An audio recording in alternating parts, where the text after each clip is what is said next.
Hormuz প্রণালীর আকাশ থেকে যুক্তরাষ্ট্রের প্রায় $200 মিলিয়ন একটা ড্রোন হঠাৎ করেই উধাও হয়ে গেছে। অর্থাৎ ইরান এবং যুক্তরাষ্ট্রের যে এখন যুদ্ধবিরতিটা চলতেছে, এটার কারণে হরমুজ প্রণালীটাকে নজরদারি করার জন্য যুক্তরাষ্ট্রে কিন্তু অনেক টেকনোলজি ইউজ করতেছে। তার মধ্যে একটা গুরুত্বপূর্ণ ড্রোন কিন্তু তারা তৈরি করছিল, সেটা হচ্ছে $200 মিলিয়ন দিয়া। এবং এই ড্রোনটার কাজই হচ্ছে নজরদারি করা। অর্থাৎ হরমুজ প্রণালী যেন আছে, এই হরমুজ প্রণালীটা টোটালি তারা নজরদারি করবে এই ড্রোনটার মাধ্যমে। এবং এই ড্রোনটা কিন্তু বেশ কয়েকদিন ধরে কিন্তু এই হরমুজ প্রণালী যে ছিল সেটা কিন্তু নজরদারি করে আসতেছিল এবং ঠিকঠাক করে কিন্তু সার্ভিস দিতেছিল। অর্থাৎ ইচ অ্যান্ড এভরি সিঙ্গেল যতটুকু অ্যাকসেপ্ট করতো যুক্তরাষ্ট্র, সবগুলাই কিন্তু সাকসেসফুলি স্যাটিসফাই করতেছিল হচ্ছে যুক্তরাষ্ট্রকে। কিন্তু হঠাৎ করেই যে ঘটনাটা ঘটছে সেটা হচ্ছে হরমুজ প্রণালীর কাছাকাছি যায় একটা এই যে 200 মিলিয়নের যে একটা অত্যাধুনিক ড্রোন সেটা উঠতেছিল। হঠাৎ করে কিছুক্ষণের পরেই যে তাদের যে রাডার সিস্টেম আছে সেখান থেকে উধাও হয়ে যায় এই ড্রোনটা। এবং ধারণা করা যাচ্ছে এই যে ড্রোনটা আছে এটা হচ্ছে ইরানে হয়তো কোনোভাবে এটা দখল করে ফেলছে, অথবা এরা গুলি করে হয়তো ভূপাতিত করছে, অথবা অন্য কোনো সিস্টেমের মাধ্যমে হচ্ছে এই ড্রোনটাকে ধ্বংস করে দিচ্ছে ইরান। যদিও এই বিষয়ে কিন্তু এখনো কোনো গুরুত্বপূর্ণ সোর্স থেকে কোনো মতামত আসে নাই বা কোনো খবর আসে নাই যে ড্রোনটা আসলে কি হয়ে গেছে।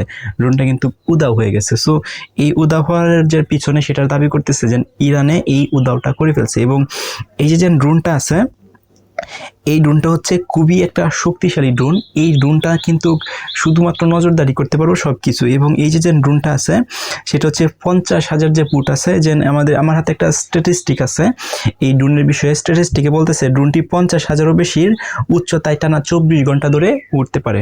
অর্থাৎ 50,000 উচ্চতা, 50,000 ফুট উচ্চতা একটা হিউজ অফ অ্যামাউন্ট। কিন্তু এটা এত উচ্চতায় কিন্তু টানা 24 ঘন্টা অর্থাৎ 24 আওয়ার্স ধরে সেটা চলতে পারে। তো চিন্তা করে দেখেন এই ড্রোনটা কতটা শক্তিশালী। এবং তার যেন একটা দারুণ ক্ষমতা আছে এই ড্রোনের যেন একটা অবজারভেশন করা, অর্থাৎ যে নজরদারি করা, সেটা হচ্ছে 7,400 নটিক্যাল মাইল পর্যন্ত বিস্তৃত। অর্থাৎ 7,400 নটিক্যাল মাইলের ভিতরে যা হচ্ছে সব কিন্তু নজরদারি করতে পারতেছে। অর্থাৎ ইরানের যে হরমুজ প্রণালী আছে, হরমুজ প্রণালীটা কিন্তু ইজিলি ট্র্যাক করতে পারতো হচ্ছে এই ড্রোনটা। কিন্তু সবচেয়ে বেশি যে দুঃখের বিষয় সেটা হচ্ছে এই ড্রোনটা কিন্তু হঠাৎ করেই কি হয়ে যায়, ভূপতি হতে যায়। ভূপতিত বা এটাকে ধ্বংস করে দিচ্ছে এরকম কোনো নিউজ কিন্তু পাওয়া যায় নাই।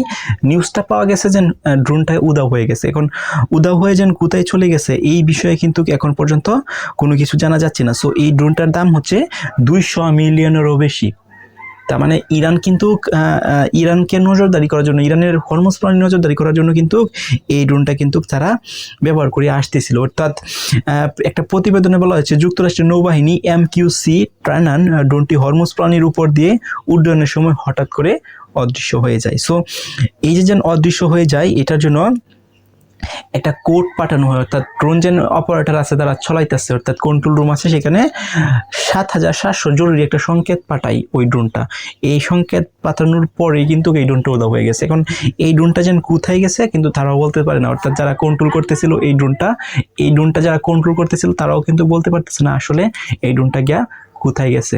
সো অ্যাকচুয়ালি যে নিউজটা আছে সেটা হয়তো আমরা পরে জানতে পারবো, বাট সবচেয়ে বেশি স্যাড নিউজ হচ্ছে যুক্তরাষ্ট্রের জন্য তাদের জন্য একটা হিউজ অফ অ্যামাউন্টের ড্রোন সেটা কিন্তু হারিয়ে গেছে। এবং তাদের যে নজরদারি যে অ্যাক্টিভিটিসগুলো ছিল হরমুজ প্রণালীর, সেই নজরদারি কিন্তু এখন সাকসেসফুলি সম্ভব হচ্ছে না। সো একটা ড্রোন কিন্তু বানাইতে অনেক সময়ও কিন্তু প্রয়োজন হয়। সো হয়তো যুক্তরাষ্ট্রের কাছে টাকা আছে বা ডলার আছে, বাট একটা ড্রোন তৈরি করতে তো সময় লাগবে। সো এরকম শক্তিশালী ড্রোন তৈরি করে আবার হরমুজ প্রণালীতে পাঠাবে, আবার নজরদারি করবে। সো এটা কিন্তু একটা সময়ের ব্যাপার। আর যুদ্ধ কিন্তু কখনোই সময় যতই লাগবে তারা কিন্তু ততই পিছিয়ে যাবে। যে যত তাড়াতাড়ি টেকনোলজি অ্যাপ্লাই করতে পারবে তারাই কিন্তু এগিয়ে যাবে। সো আপনার মতামত কি কমেন্ট করে জানান।